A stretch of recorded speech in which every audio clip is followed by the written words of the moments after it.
Hello, everyone. This is Tom Fox. I'm the Compliance Evangelist, and I'd like to welcome you to This Week in FCPA, Episode 102, for the week ending May 11th, 2018, the Don't Call It a Comeback edition. First, a word from our sponsor, Affiliated Monitors. Founded in 2004, Affiliated Monitors provides professional independent integrity monitoring and ethics and compliance assessments nationally and internationally and across almost all industries. With its knowledge of effective ethics and compliance programs and cultures, Affiliated Monitors is respected for its work as the corporate monitor on matters ranging from multinational corporations to small and mid-sized companies and even individuals. Having served in over 700 monitorships, no one has more experience as an independent monitor than the team at Affiliated Monitors. For more information on how an independent monitor can help improve your company's ethics and compliance programs, visit our sponsor, Affiliated Monitors, at www.affiliatedmonitors.com. As former DAG Sally Yates returns to private practice at King Spalding, in the words of LL Cool J, don't call it a comeback. I've been here for years. Jay Rosen and myself take a look at some of the week's top compliance and ethics stories.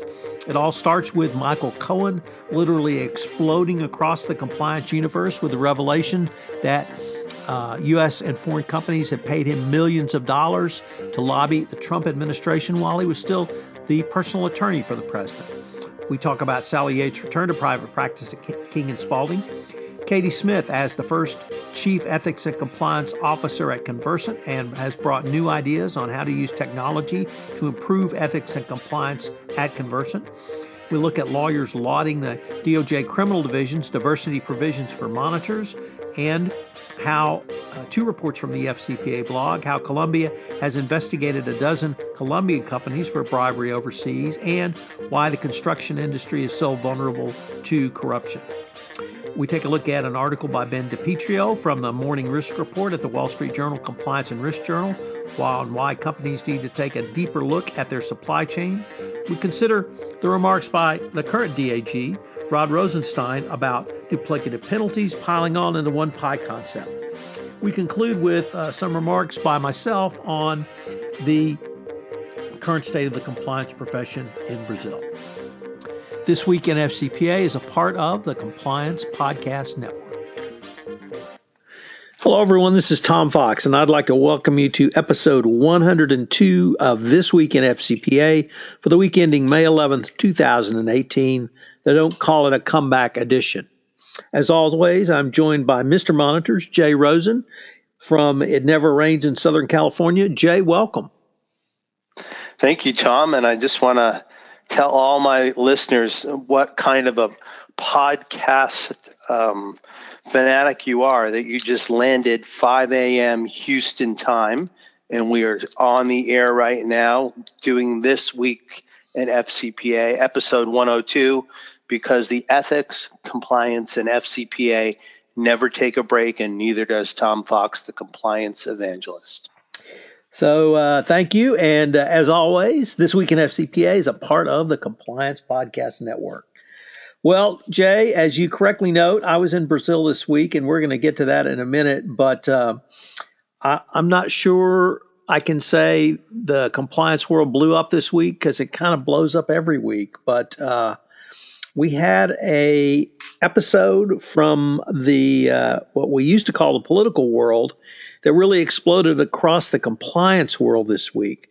And that, of course, was the revelation that Michael Cohen has been acting as a lobbyist for certain U.S. and international companies. Now, there's a political component to this, because it's alleged he was also hired by Russians or Ukrainians, but we can kind of leave that aside, because there was lots of comments about the hiring of third parties, the vetting of third parties, and how you, and then whether or not the payment to the a payment of multi-million dollars to the president's personal lawyer would constitute a bribe under U.S. law, or conversely, under the FCPA. And Matt Kelly really led a great discussion about that in Radical Compliance. He ended up writing a piece on BuzzFeed. He and I did a podcast on this, in Compliance Into the Weeds.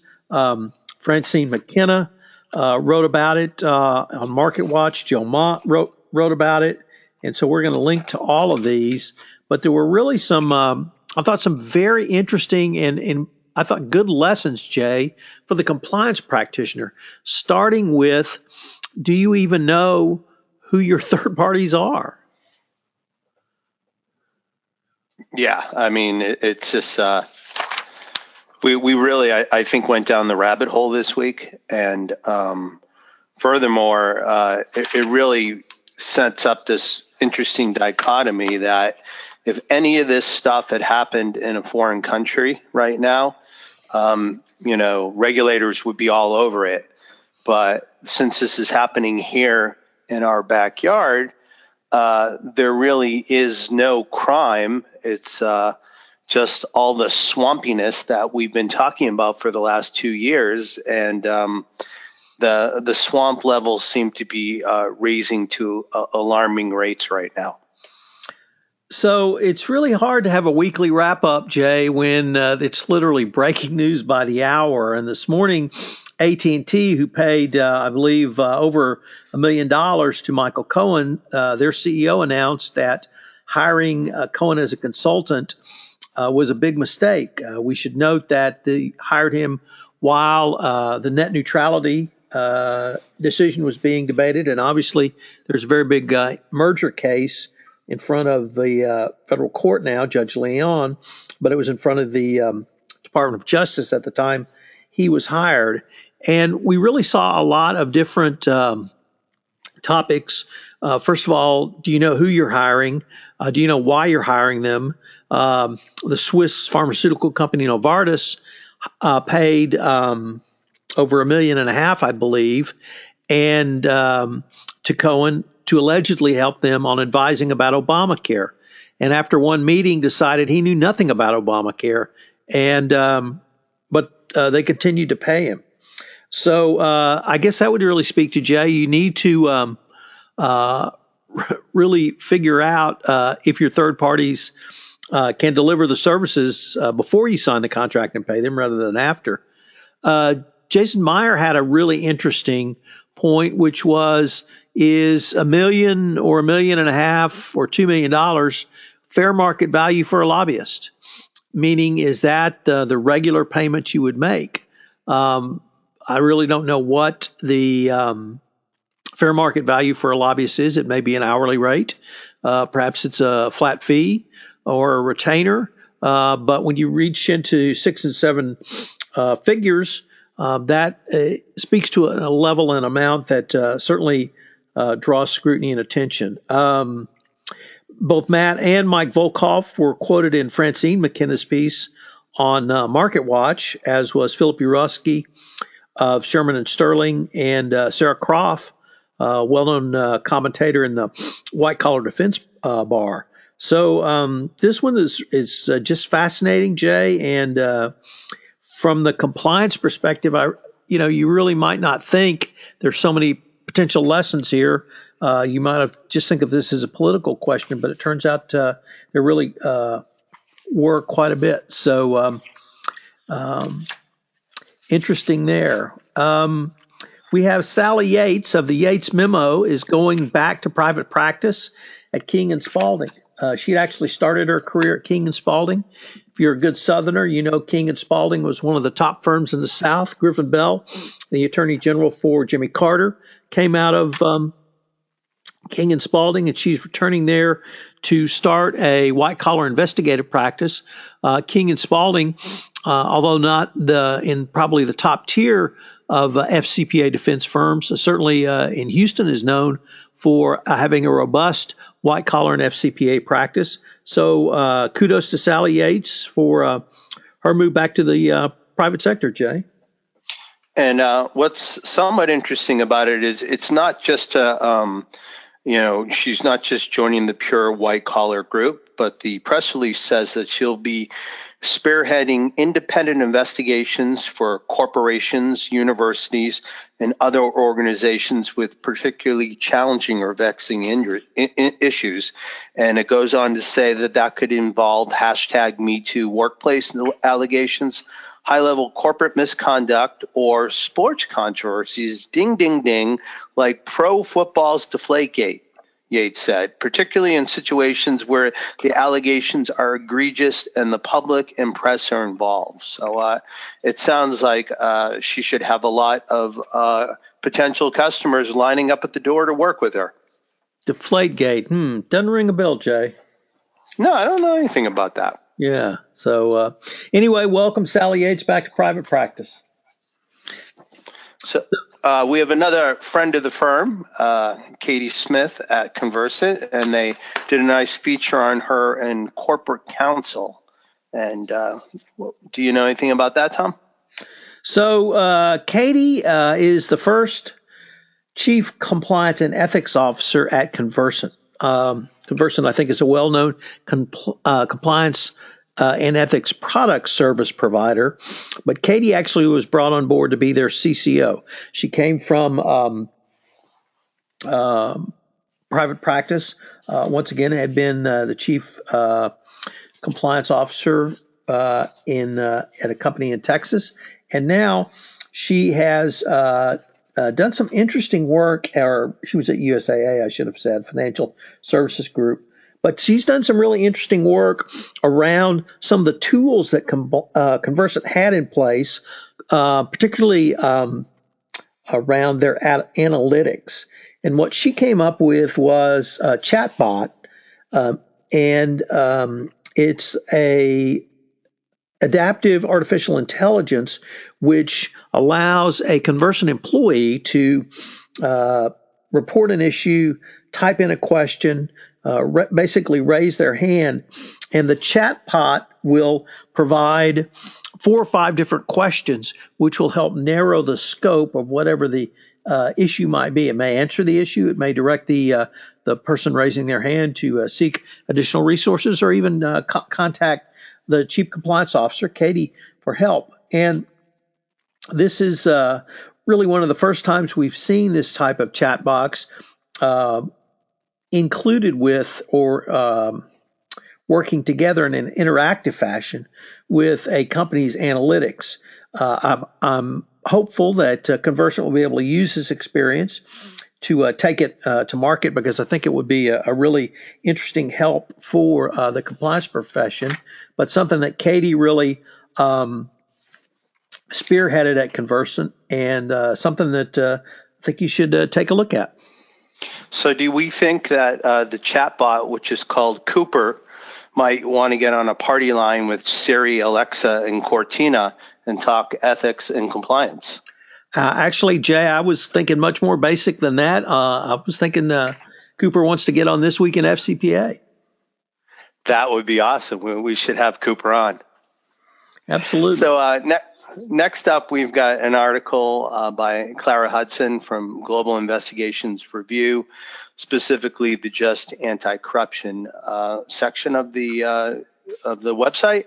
And the article is entitled "Lawyers Laud Criminal Division's Diversity Provision for Monitors."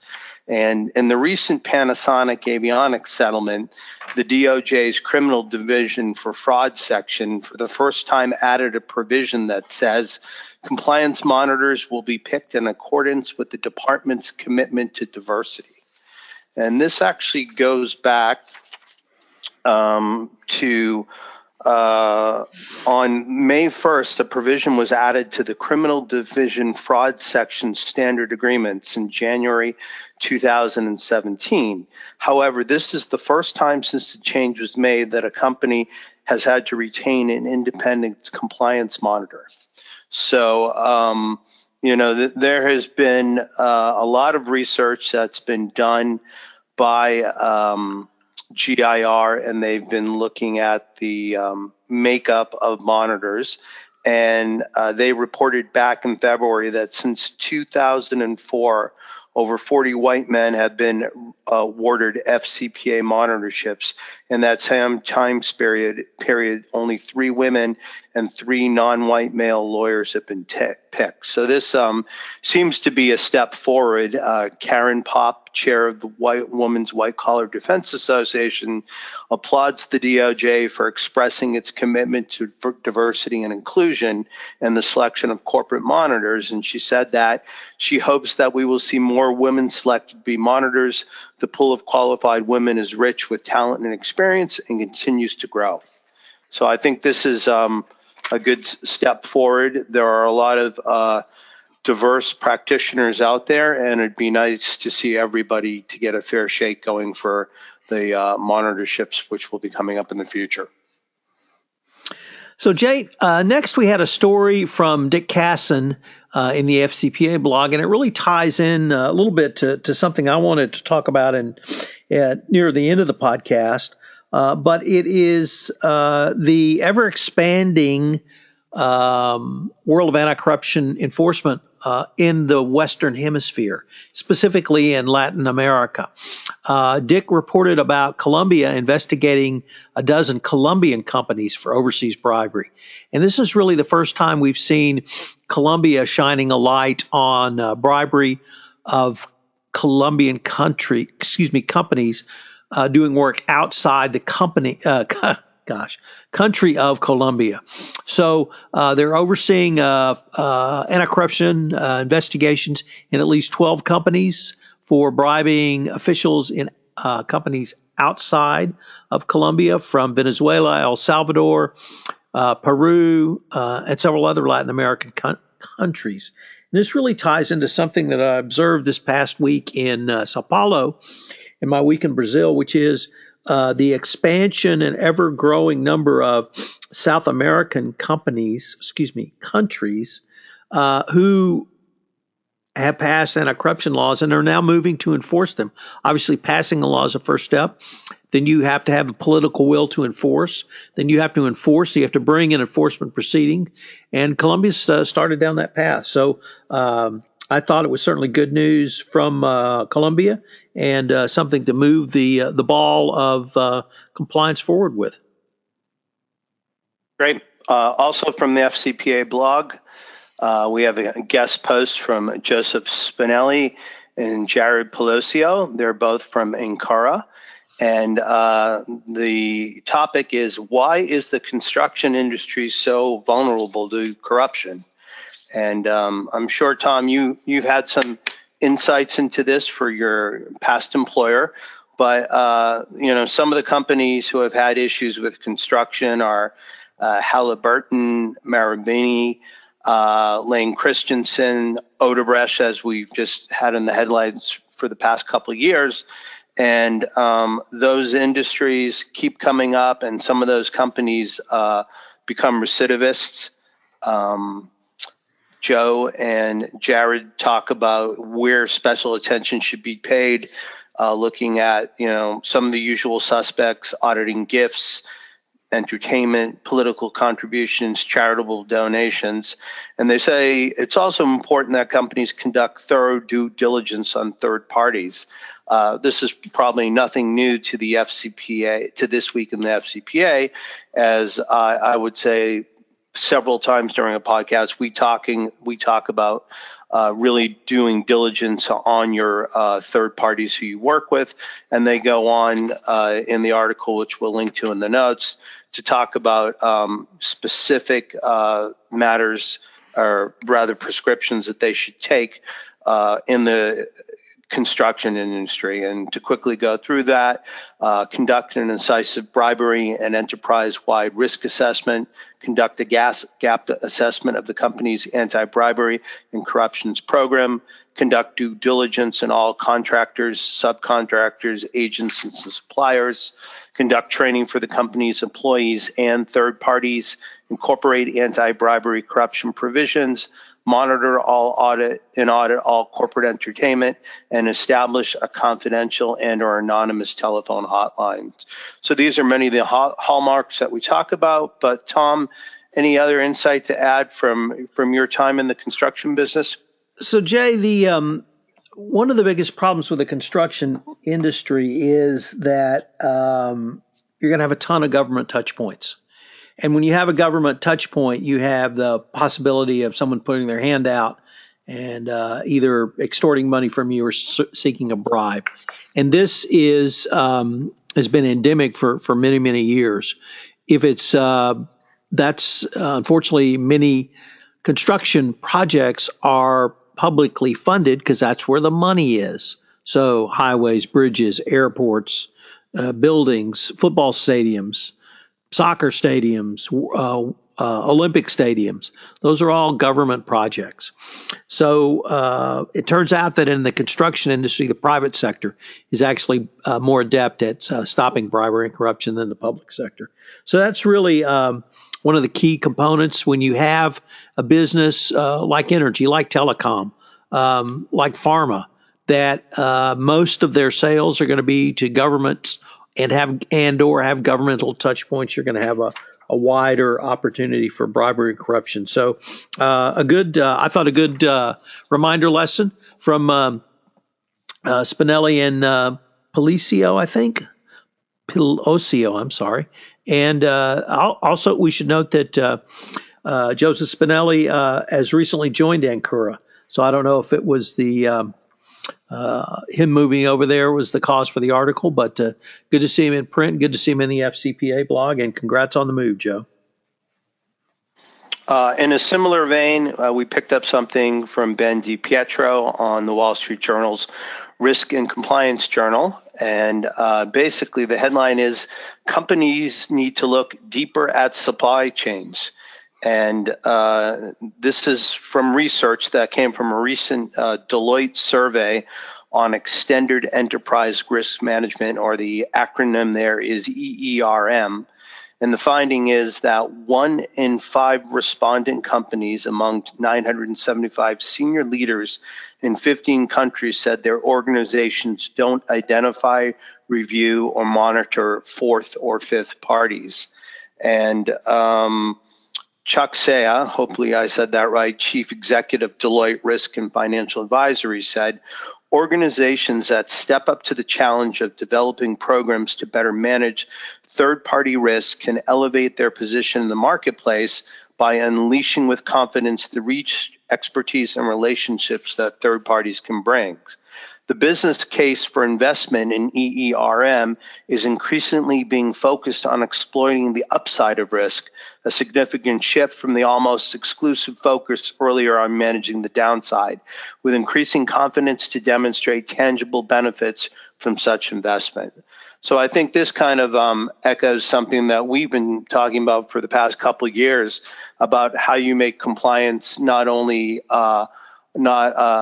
make it a profit center, but also make it a competitive advantage. So we will link to Ben's article, and we will also link to the Deloitte report. And it really ties nicely, Jay, into the Spinelli and Pelosio article as well, because that's one of the key components or key problems in the construction industry. So it was a nice tie for those two to come in together this week. So it sounds like the word duplicative penalties is on everyone's conference mind. It's on the DAG's mind. It's on Henry Cutter's mind. What are we talking about here? So Rod Rosenstein gave a speech this week at the ACI's 20th anniversary New York conference on the FCPA, and he talked about several things, but what we wanted to focus on here was something that he called duplicative penalties, piling on. But Jay, this is I don't think this is really anything new, because if you think back to a couple of years ago, Kara Brockmeyer and Dan Kahn talked about the one pie concept. And it all sort of ties together that in this era of truly international anti-corruption enforcement, where we've seen multiple countries not only involved just in the investigations, but also in the enforcement aspects of an anti-corruption, anti-bribery violation, that you need to have some coordination for your penalties so companies don't get whipsawed. And so the duplicative penalties, or the no piling on, really, as Rod Rosenstein said, can deprive a company of the benefits of certainty and finality, meaning if you pay the U.S. government, settle with them, and 18 months later, Nigeria comes knocking or some other country comes knocking and saying, well, you owe us money too, that's not something that's really within a company's interest. So he has formalized this policy, once again, putting it into the U.S. Attorney's Manual, and there are 4 key features to this new policy. First, the policy reaffirms the U.S. government's criminal enforcement authority should not be used against a company for purposes unrelated to the investigation and prosecution of a possible crime. He notes this is not a policy change. Second, the policy addresses situations in which the department attorneys in different components of not only the DOJ and offices may be seeking to resolve a corporate case based on the same misconduct. It also directs the Department of Justice to coordinate with other agencies, certainly such as the Securities and Exchange Commission, for the purposes of accrediting and apportionment of fines, forfeitures, penalties, and other punishment. Third, policy encourages the DOJ, whenever possible, to coordinate with other state, federal, local, or foreign authorities. And then finally, the new policy sets forth some factors that department attorneys may evaluate in determining whether multiple penalties serve the interests of justice in a particular case. So lays out things that I think the DOJ was doing internally. I don't know if informally would be the right word, but I think it's always good when you can put these down in writing. One thing I would note, though, he specifically said, and I thought this was important for the compliance practitioners in Brazil.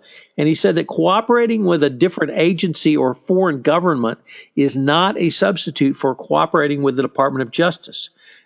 And we will not look kindly on those companies that come to us after making inadequate disclosures to secure lenient penalties with other agencies or foreign governments.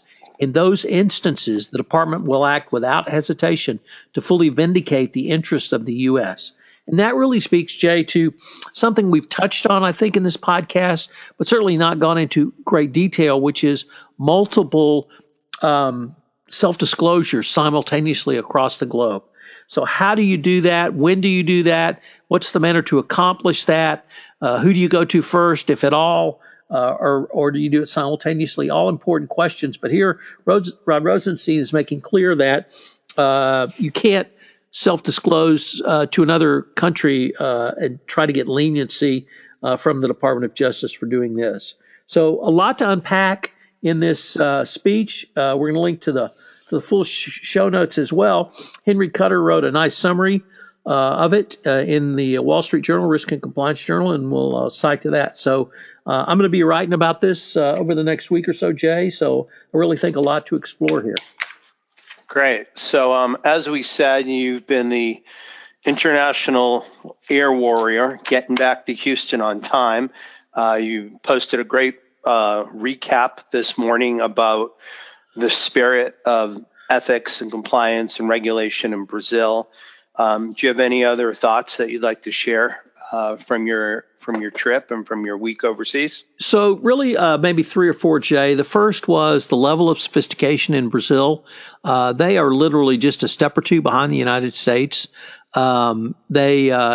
In terms of their compliance knowledge, I wasn't speaking with regulators.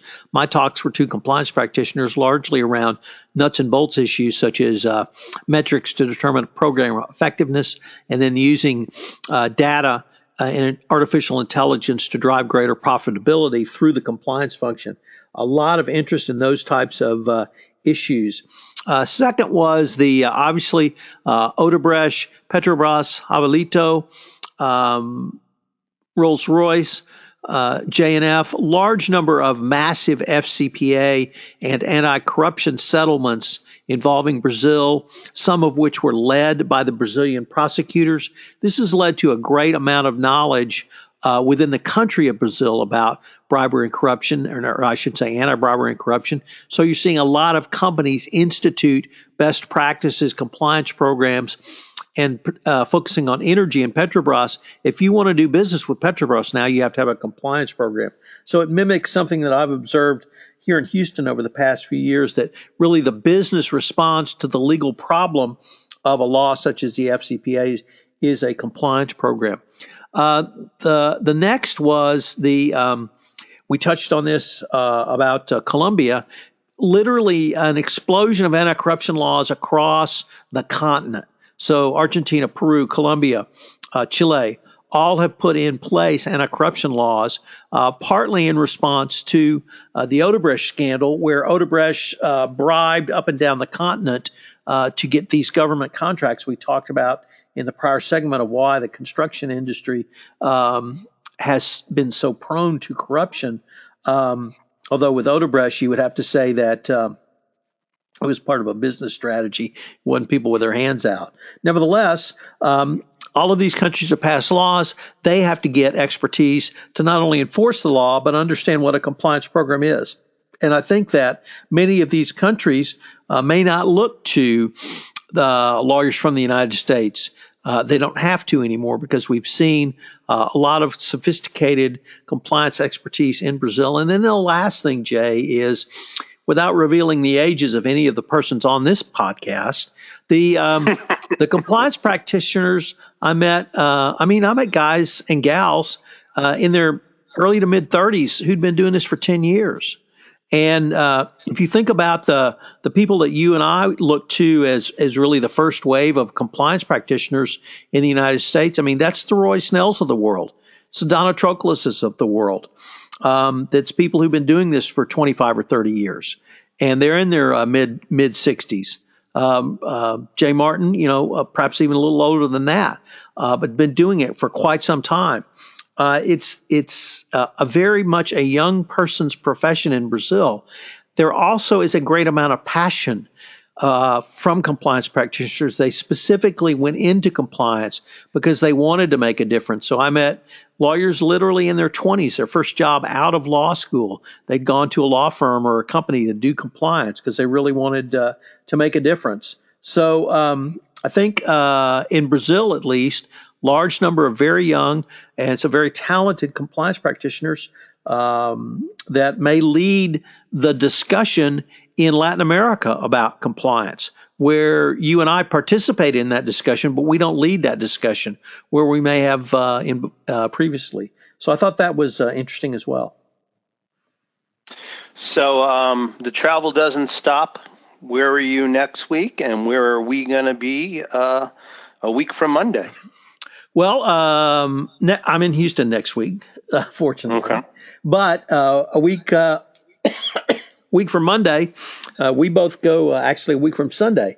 We're both in Washington for Compliance Week. So I hope if you're in Washington, you will join us for Compliance Week 2018. It's going to be a great conference. Rod Rosenstein is the lead keynote speaker, Jay. So day one, right out of the box, we're going to have Rod. So looking forward to that. I'm chairing one panel, and then Louis Sapperman, CCO at Dun & Bradstreet, and I are going to talk about the convergence of different types of compliance frameworks, COSO, OECD, obviously the 10 hallmarks, the UK Bribery Act, 6 Principles of Inadequate Procedures, compliance program. So I'm looking forward to that. I will have my book with me, and it will be on sale at Compliance Week. It goes on sale to the public May 21, so I hope you will check it out. It's still available for pre-order. I've been running some information about it over the past couple of weeks, some videos and white papers I put together. So if you're in D.C., please join Jay and I for Compliance Week. We are greatly looking forward to it. Also, before I go to D.C., I will be in San Francisco a week from today for one of SCCE's regional compliance conferences. And I always find this is a way to kind of, get a little bit of that feeling that we get at the annual conference, see some colleagues from the Bay Area, and just do a day of ethics and compliance. So I'm looking forward to that. And then I guess wanted to point out that this week, while Tom was in Brazil, simultaneously he was able to put together an amazing podcast with my colleague, Don Stern, and they really took an incisive look at how monitors work, what is the role that they play in between the regulators and companies. And I just think, they really brought to light some common misperceptions and maybe even misunderstandings about how monitors can help companies, both from either regulatory or proactive perspective. So we are posting part 5 of that today.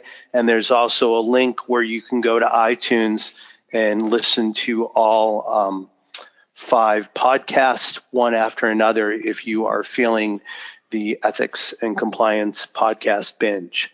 And I would think that wraps it up. Anything else on your end, Tom?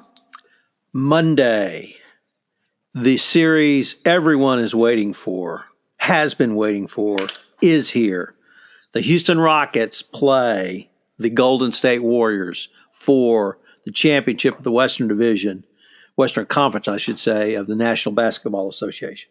So, greatly looking forward to that. Rockets, of course, are underdogs. Nevertheless, go Rockets. Cool. Want to take us home? Yes, I will. So on behalf of Tom Fox, the compliance evangelist, and myself, Jay Rosen, Mr. Monitor, we'd like to thank you for joining us for episode 102 of This Week in FCPA, the Don't Call It a Comeback edition. We appreciate you taking time to talk with us about ethics, compliance, and FCPA, and we wish you a great weekend. Thanks so much.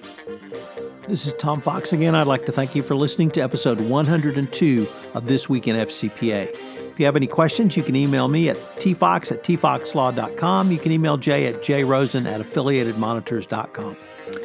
If you have listened to this podcast on iTunes, I would greatly appreciate it if you would rate our podcast, as it would help at our ratings and help get the word out about the only weekly wrap-up in all things FCPA compliance and ethics.